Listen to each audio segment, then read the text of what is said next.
ভাই চলেন আজকে আমরা আপনাদের একটা লাইভ অভিজ্ঞতা শেয়ার করি, যাতে করে দোকানদার আপনাকে আর ঠকাতে না পারে।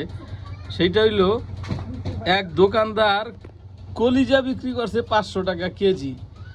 বাড়িতে নিয়ে আইসা কলিজা পাওয়া গেছে প্রায় 1 পার মতো হবে, আর বাকিগুলা হলো ওই যে ফ্যাপসা, এরপরে হচ্ছে মাথার যে ইটি, মানে এক কথায় কলিজা কিনছে 500 করে, কিন্তু কলিজা 1 পা, বাকিগুলা আউলা এই যে ফ্যাপসা ট্যাপসা আবি জাবি এগুলা দিয়ে দিছে। এখন এই যে ব্যবসা যেহেতু হালাল, এটা কষ্ট করে তো হালালেই খেতে হবে। আপনি যদি কাস্টমাররা নতুন বা এরা বুঝে না, হাত দিয়ে ধইরা চেক করে না কোনটা ফ্যাপসা কোনটা কলিজা কোনটা কি, আপনি যদি ঠকাইয়া দেন তাইলে এই ব্যবসাটা আপনার জন্য হলো হারাম। আপনারা এই হারাম খাওয়া থেকে বিরত থাকেন। আজকে এই কাজটা যারা করলেন, এই যে কলিজা দিলেন 1 পার মতো, বাকিগুলা ফ্যাপসা, তাইলে আপনার এই ফ্যাপসা কি 500 টাকা কেজি কিনলো? আপনি তো এই ফ্যাপসার দামটা 500 টাকা কেজি রেখে দিলেন, অর্থাৎ কলিজা আর ফ্যাপসা একত্রিত করে ভদ্রলোককে ধরাই দিলেন।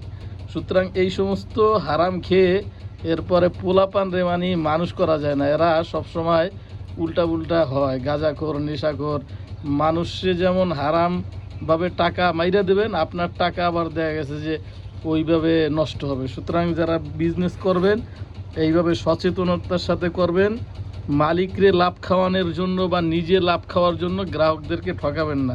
আর যারা কিনবেন আজকে থেকে এরাও এইটা মানে ভালোভাবে করবেন যে আপনাকে আপনাকে কি কলিজার নামে ফ্যাপসা দিতেছে নাকি অরিজিনাল কলিজা দিতেছে। যেমন একটা টেকনিক অবলম্বন করতে পারেন, আপনি দেখা গেছে যে সরাসরি কলিজা কিনলেন, যে ভাই আমাকে পিস করা দরকার নাই, কলিজা ঝুলানো আছে, এখান থেকে 1 টুকরা আমাকে দেন এইভাবে। আর যদি কাটাইয়া মাটাইয়া ওই মিক্সচার কিনেন, তাহলে দেখা গেছে এইভাবে আপনারাও প্রতারণার শিকার হবেন। ঠিক আছে, ধন্যবাদ। এইটা আপনাদের গৃহিণীদের কাছ পর্যন্ত পৌঁছাই দেন যারা কিনবে, বা পুরুষ, যাতে এরকম ধোকার শিকার কেউ না হয়।